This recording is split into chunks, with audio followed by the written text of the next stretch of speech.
Mga lalabs, mag-adobo si Manang ng isaw. Ayan. Siyempre, hanggang hapunan yan. Hanggang hapunan na itong ulam namin, mga labs. Ha? Okay. Ayan. Luluto ako ng ulam, mga labs, sa tanghali. Hanggang hapunan na yan. Magluluto ako yan, adobong isaw din. Magluluto din ako mamaya ng mixed vegetables. Ayan. Gisa-gisa lang muna si Manang. Ayan, sa ating bawang at sibuyas. Para sa ating adobong isaw. Ayan, favorite ng mga junakis ko yan at saka ng asawa ko yung adobong isaw na yun, mga loves. Ayan o. Oh, ready na siya. Oh, pinakuluan ko na yan. Ayan, then hiniwa-hiwa na ng mister ko yan. Okay. Ngayon, okay, ayan na.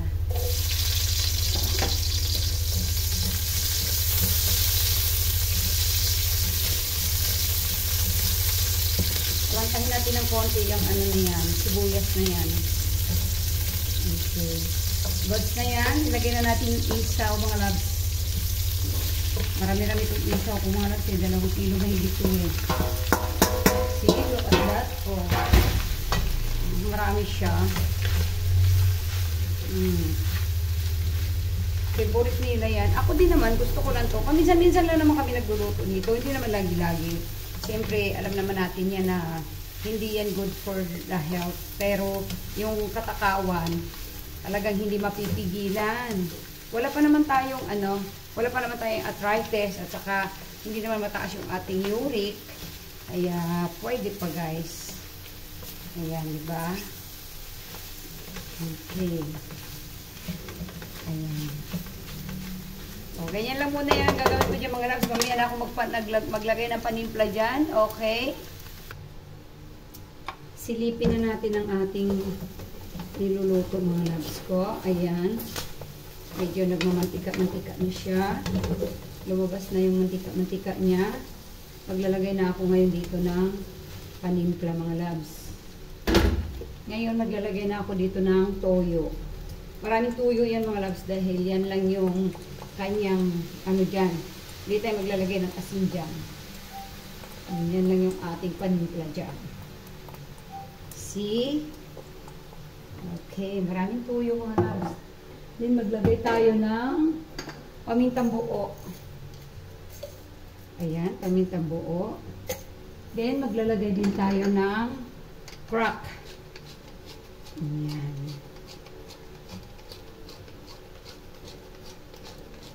Ayan, goods na yan. Then, maglalagay din tayo dyan ng laurel, mga loves. Laurel. Ayan, laurel. Okay.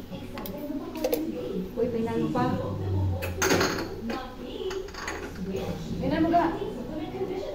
Then, maglalagay ako dyan ng konting bitchin. Ayan. Maglalagay pa ako dyan ng nor cubes pork. Ayan. Maliit lang yung pork na yan. Kasi mga kurot-kurot ko lang yan pag nagluluto ako. Then, i-mix-mix na natin yan mga loves. Then, hayaan na muna natin siya dyan.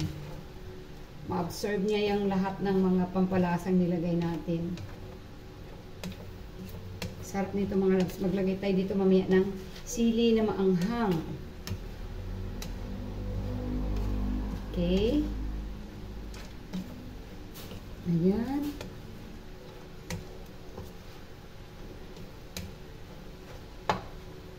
Alright, babalikan natin ulit yan mamaya mga loves. Ayan na yung isaw natin mga loves. Nagdagdag ako ng toyo. Tapos maglagay na ako ngayon ng sili. 3 piraso lang. Ayan.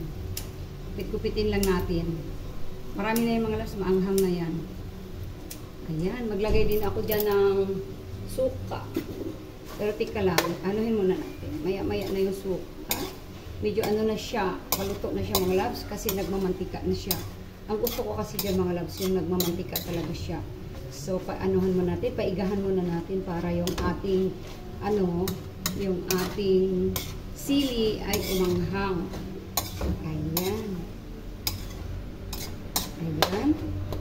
Okay, pwede na tayo maglagay ng suka dyan mga loves.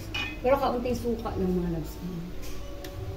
Ayan, 2, 3. Ayan lang, ganun lang. So, hindi ko muna gagalawin yun mga lalabs ko kasi sabi nila mahilaw yung suka. So, ayun, magdagdag tayo dito ng pamintang durog. Diba? Hayaan ko muna siya mga loves. Paigahan ko muna ng konti mga loves. At goods na yan mga loves. Ayan. Thank you so much for watching. Ayan na yung ating adobong isaw. Thank you. Thank you. Thank you. Adobong isaw muna tayo mga loves. Mga ka-reels, mga mamshis. Ayan. Yung ating adobong isaw ngayon. Oo. Hindi pa naman, normal pa naman ang ating uric at saka wala pa naman tayong arthritis. Kaya ayan, mag-isaw tayo ngayon mga lalabs ko. Ayan, maraming sili yan mga labs ko at medyo gusto natin ng maanghang. Ayan, diba? Okay. Thank you. Ayan, paigahan na lang ni Manang ng konti yan mga lalabs ko at goods na yan.